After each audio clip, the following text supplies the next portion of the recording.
Sa mga hindi pa nakakilala ng red beets, nagtanim po kami, si Pastor ay nagtanim kami nitong red beets. Kita nyo, oh. Ito pong red beets ay pack at full ng vitamins and nutrition. Dahil ito ay kulay red. Makikita po ninyo, ating bubunutin na, mag-aani tayo, itong ating dalawa na red beets. Ganyan po, makikita nyo ito sa palengke. Makikita nyo ito sa mga SM, sa mall. At kulay purple nga ang kanyang laman, pati po ang kanyang loob. Wala tayong dalang kutsilyo dito. Makikita nyo itong red beets ay kulay red. Doon pa lamang makikita nyo na ang kagandahan niya. Para siyang mabolo, no? At ito alam natin na ganitong mga kulay, pag mayaman sa ganitong kulay, talaga ito yung may anti-cancer properties. Maganda itong red beets kapag ito ginawa natin juice. Ito po yung sa Ahaba Herbal Store namin, kami ay gumagawa ng juice ng red beets. At kapag ito yung ating blender, ay kulay red talaga yung ating red beets. Maganda yung ilalagay natin dito na kasama niya yung pinya. Alam niyo itong red beets, kaya sinasabi natin anti-cancer dahil sa kanyang kulay ay ayos na ayos. Maganda ito sa ating puso. Talagang ito ay sa mga merong sakit sa puso, sa mga mataas ang kolesterol, maganda itong red beets. Maiiwasan natin ang magkaroon tayo ng sakit sa puso kapag tayo kumakain ng red beets.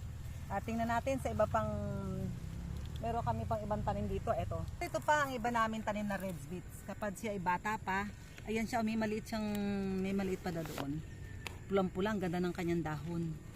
Napakaganda. Ito pa isang nakababad lamang sa tubig sapagkat ngayon ay tag-araw, narito lamang sa tubig yung aming mga halaman. Kita nyo naman, heri pang maliliit. At ito sa ating bahay ay ating gagawing juice. Sasamahan natin ang pinya. Sariwan-sariwa po ang ating red beets na kinuha natin sa ating garden. Ating lalagyan ito ng pinya. Ngunit atin muna itong babalatan. Yun lang pinakatungkil ang ating alisin, yung pinakadumi niya sa mga ibabaw. Pwede natin isama yung kanyang balat. Hiwain lang natin ng maliliit para sa ating blender lalagay. Kita niyo yung red beets, may mga guhit. Para siyang puso. Kaya maganda ito. Magaling ito sa ating puso.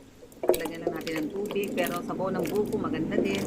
Para may lasa na siya. At lagyan natin ito ng pinya. Kung ito'y tubig lang ating inilagay. Pwede itong yung pineapple juice din ang ilagay. Lagyan din natin ng konting honey, pampalasa ng konti. At saka natin i-blender. Kasama talaga yung pulp niya. Ating tutunawin lang. Hindi na natin ito sasalain. Kasama na yung ating juice. At ito'y gusto kong ipatikim sa aking asawa. At siya tulog pa. At ako'y ginising at iinom lang itong red beets juice. Gustong gusto ko sapagkat sa kulay na lamang ngayon. Ako'y nagtatanim ito ngayon, itong red beets. Gumaganda ito sa Laguna ating tikman.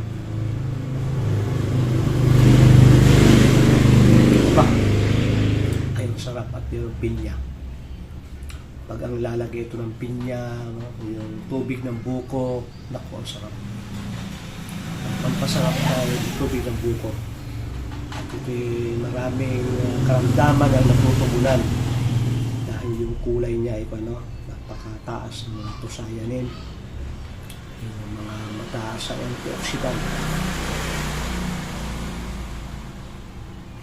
Ang tamang pag-inom taga ay unti-unti every 5 minutes, pero ako'y hihiga uli kaya hindi ko na masusunod yung isang lampok every 5 minutes.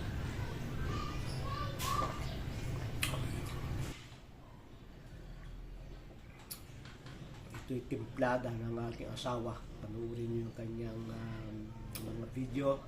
Ka-natural, ni Pastor dito. Yung akin ay natural, yung kanya ay ka-natural. Magkatunog.